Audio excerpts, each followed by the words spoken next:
Hello and welcome back to another video. Today is the 31st of January. I'm going to be comparing personality disorders and anxiety disorders, but please keep in mind that I just recently educated myself on this last night by researching it, so I don't personally know too much about it and I don't have that much experience with it because I'm still trying to figure out how it is living with both of them. So here's just more of an introduction video to the topic, I guess. The definition of a personality disorder, according to whatever site I looked this up on, probably Wikipedia, is a deeply ingrained and maladaptive pattern of behavior of a specified kind, typically manifesting by the time one reaches adolescence and causing long-term difficulties in personal relationships or functioning in society. So basically, it is a controlling factor of your life and affects all areas of your life. Whereas an anxiety disorder is a common mental illness defined by feelings of uneasiness, worry, and fear. Well, based on the definition, you might be asking yourself, why would they even seem similar? I came across what's known as Cluster C of personality disorders, which are basically a group of personality disorders characterized by uneasiness, worry, and fear, which is pretty much the definition of an anxiety disorder. So I'm like, okay, why are these personality disorders and not anxiety disorders, and what is the difference? Because I personally have OCPD, which is obsessive compulsive personality disorder, and I'm like, well, how is that different from OCD, which is obsessive compulsive disorder, which is a anxiety disorder? If you want to check out my video on OCPD and what it is, there should be a little eye thing in the corner, and hopefully I figured out how to add it up there so you can check it out if you want. This cluster also includes what's called avoidant personality disorder and dependent personality disorder, which I won't get into because I don't have them, so I don't know anything about them. So with OCD and OCPD, they both deal with obsessive engagement or hyper-focusing, which is also why I thought I had a type of ADHD, because a subtype of ADHD is hyper-focusing, it's part of that.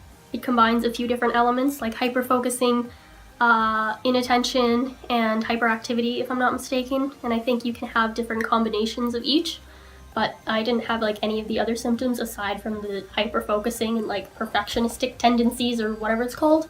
But in OCPD, obsessions and compulsions aren't really prevalent.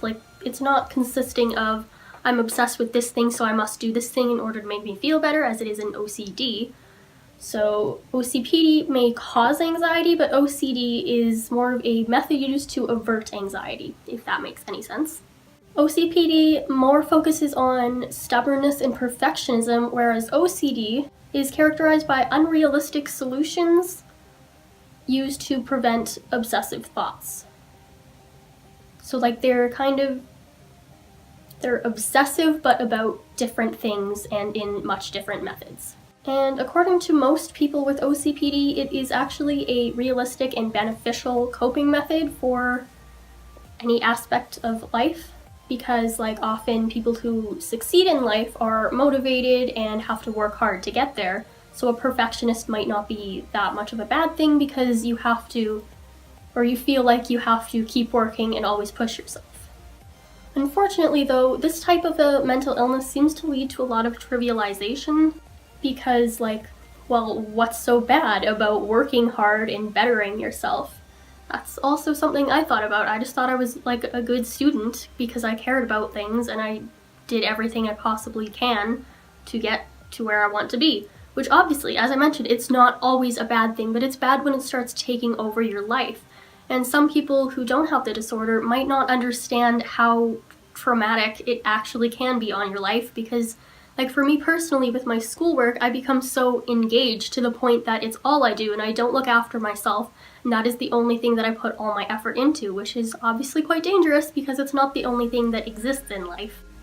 Something I thought about when I was looking into this is the typical quote that you probably hear often, "You are not your mental illnesses," meaning that you are separate from whatever people have told you or labeled you as. So as if being mentally ill is a bad thing, you are not that bad thing. And this is a very controversial topic, and I really do want to make a separate video on this topic because I think it's very important. Honestly, being diagnosed with a personality disorder has been a completely different experience than just having a mental illness or other mental disorder. because personality disorder is like, it's kind of attacking who you are as a person. Like, this is my identity. So does that mean that I am OCPD? Like, OCP, like, it just makes me feel like I'm not unique or different than other people who have this disorder. It's like, okay, then what makes me so great if I'm just a mental disorder? Because that's my personality. Great. That's all I have to offer. So I kind of base a lot of who I am as a person on my OCPD because I'm always working hard and I'm motivated. I mean, like the quote, "You are not your mental illnesses," could still apply to this topic as long as you separate the extremities of the disorder and your life, like your intentions and what the disorder makes you do, if that makes any sense. So like not taking care of yourself or not participating as much in relationships, like choosing work over relationships, not using it as an excuse, but just as a reason for how that does not have anything to do with who you are. Because I'm sure a loving person, as I am, and I want to be around friends and family a lot, but I often push those aside for work because my disorder makes me feel like I have to do those things, like they are more important than anything in the world, which is not true because obviously I love my family. It's just a little harder, I think, to recognize the differences between you and your disorder when it's like your personality, because it's literally attacking you as a person. So it's something I'm also trying to figure out and haven't quite come to a conclusion on. So if you have any thoughts or suggestions on the topic, I would love to hear them below because I'm trying to work through this also. And you can also think about it like, okay, well, who cares if this is who I am? Just because I have a label for my personality doesn't make me any greater or less than anybody else. For example, if you take like a personality quiz, like, are you an introvert or an extrovert? If you're an introvert, an ambivert, or an extrovert, it doesn't affect whether or not you're a good person. It's just like more characteristics that you have. And some people are introverts and some people are extroverts, but just because you're in that group doesn't make you any more or less valid than anyone else.